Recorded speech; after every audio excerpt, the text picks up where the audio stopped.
Ah non, non, attends, pars pas. Attends, il y a un truc super important. Il y a la question. Ah oui, oui, tu l'as annoncé en plus. Je Il suis habitué à votre exercice. Il y a la question Agora. La question est celle d'Isabelle. Devrait-on inscrire le référendum d'initiative citoyenne dans la Constitution? Il contribuerait à réduire le fossé entre les élus et les électeurs. Donc merci beaucoup à Isabelle pour cette question qui est intéressante, qui revient souvent à certains moments de notre temporalité politique depuis 2017 et qui interroge effectivement sur des aspects importants sur la démocratie représentative. Le but pour moi n'est pas de faire un cours de philo politique aujourd'hui, mais bien de répondre sur le fond. Madame Thévenot, comment osez-vous encore nommer notre système démocratie représentative quand aux élections législatives de 2022, 56,32% des inscrits ont refusé de désigner un représentant, 53,77 d'abstention, plus 2,55 de blanc.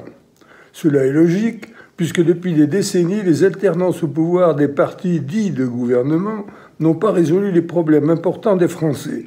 Et le bon sens voudrait donc que l'on permette enfin aux citoyens de proposer leurs solutions par référendum d'initiative citoyenne.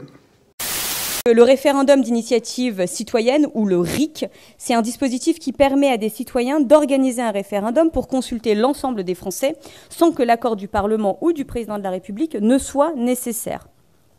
Notre démocratie s'est construite lentement, à travers les siècles, à tâtons, avec beaucoup de difficultés. Et quand on regarde l'histoire de France, on mesure à quel point notre modèle républicain n'a rien d'une évidence. Il est le fruit d'un équilibre complexe et délicat entre l'expression démocratique et le respect des libertés fondamentales, entre affirmation de l'autorité de l'État et le respect de l'État de droit, entre représentation parlementaire et souveraineté du peuple. Ce fonctionnement qui repose sur la Constitution de la Ve République prévoit que le peuple élise ses représentants, notamment à l'Assemblée nationale. Ils sont chargés d'élaborer, de discuter les lois, et ils sont élus directement par les citoyens pour tous les 5 ans.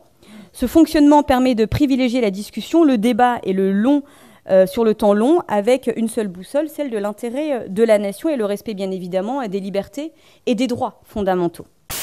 Je vous rappelle que le Premier ministre Jean Castex, dans son discours de politique générale du 16 juillet 2020, facile à retrouver, déclarait que les Français souhaitaient participer à la chose publique sous des formes nouvelles et que les élus devaient en tenir compte. Il évoque ensuite la nécessité de créer des modalités de conciliation entre démocratie directe et démocratie représentative. Depuis, aucune demande de contact n'a reçu de réponse ni de Matignon ni de votre majorité. Et depuis 4 ans, aucune proposition de votre majorité n'a été faite. Je vous rappelle également que des études sur le RIC ont dû déjà être faites par les partis, puisque pour la présidentielle 2022, le RIC était dans le programme de 9 des 12 candidats. Ne l'avaient pas Emmanuel Macron, Éric Zemmour et Nathalie Arthaud, qui ont obtenu ensemble le vote de seulement 25% des inscrits. La construction de la loi est un exercice très complexe, long, et je vous le dis moi-même en tant qu'ancienne parlementaire, et la possibilité de détricoter des mesures au jour le jour au travers de RIC risquerait de rendre l'action gouvernementale presque impuissante, inopérante, et de créer une véritable instabilité. Madame Thévenot, vous dépassez les bornes. L'instabilité a au contraire un rapport direct avec notre système exclusivement représentatif. En effet, chaque majorité en place vote des mesurettes en faveur de ses électeurs et à l'alternance suivante, elles sont détricotées par les arrivants. Un exemple connu de tous. En 2007, Nicolas Sarkozy a fait adopter la défiscalisation des heures supplémentaires. En 2012, François Hollande l'a supprimée et en 2017, Emmanuel Macron l'a rétablie. Or, si le RIC avait existé en 2007 et que la défiscalisation n'ait pas fait l'objet d'un RIC où on est triomphé, François Hollande ne l'aurait pas supprimé par crainte d'un RIC veto, comme en Suisse. Sur les fréquences des RIC, en Suisse, qui en dispose depuis 150 ans, sur ces 10 dernières années, on relève que 4 initiatives citoyennes seulement ont été adoptées et 8 lois ont été frappées d'un veto. Ce n'est pas la fin de la démocratie représentative. Le RIC améliore beaucoup la démocratie représentative car il incite à une véritable concertation et c'est surtout la garantie que les citoyens peuvent toujours être les législateurs en dernier ressort. Je le dis ici aussi, le RIC a souvent été porté par des familles politiques au sein de l'Assemblée nationale qui, d'un côté, ont eu beaucoup de temps et de loisirs à ne rien dire dans l'hémicycle et de l'autre côté ont eu beaucoup de temps à faire en sorte que les messages soient brouillés, voire à faire de l'obstruction parlementaire.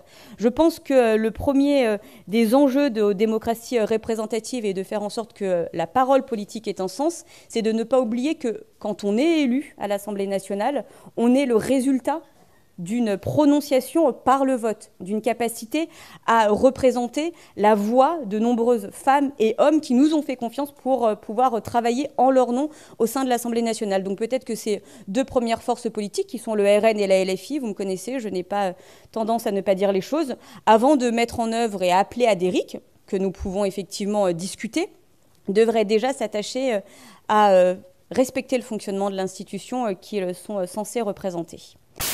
Dans notre système dit représentatif, l'opposition n'a en réalité aucun moyen de véritablement s'opposer pendant 5 ans. En effet, le mensongèrement nommé référendum d'initiative partagée, même s'il a obtenu le soutien de 10% des inscrits, ne sera pas organisé si la proposition de loi parlementaire est simplement examinée par les deux assemblées. Or, on voit mal le gouvernement ne pas utiliser cette voie inscrite dans l'alinéa 5 de l'article 11 de la Constitution pour écarter l'opposition. Pour s'opposer en toute matière, l'opposition doit disposer du référendum constitutionnel d'initiative citoyenne. 73% des Français y sont favorables, selon un sondage IFOP du 12 février 2022. C'est la proposition de loi 1900 du 21 novembre 2003 de Jean-François Coulombe de la France Insoumise et signée par son groupe. Dommage que le RIC constitutionnel ne soit pas cité dans le programme de la France Insoumise aux européennes, alors qu'il permettrait d'inscrire dans la Constitution des règles supérieures aux directives et règlements européens. Le Rassemblement national, qui se rapproche du pouvoir, est maintenant devenu contre le RIC constitutionnel, qui doit être la revendication numéro 1 de tous les démocrates qui souhaitent garantir la souveraineté nationale de la France et la souveraineté populaire. Plutôt que de risquer fort de perdre encore 5 ans dans une aventure Rassemblement national, mobilisons-nous pour obtenir au plus tôt le référendum constitutionnel d'initiative citoyenne qui fera enfin du peuple le souverain.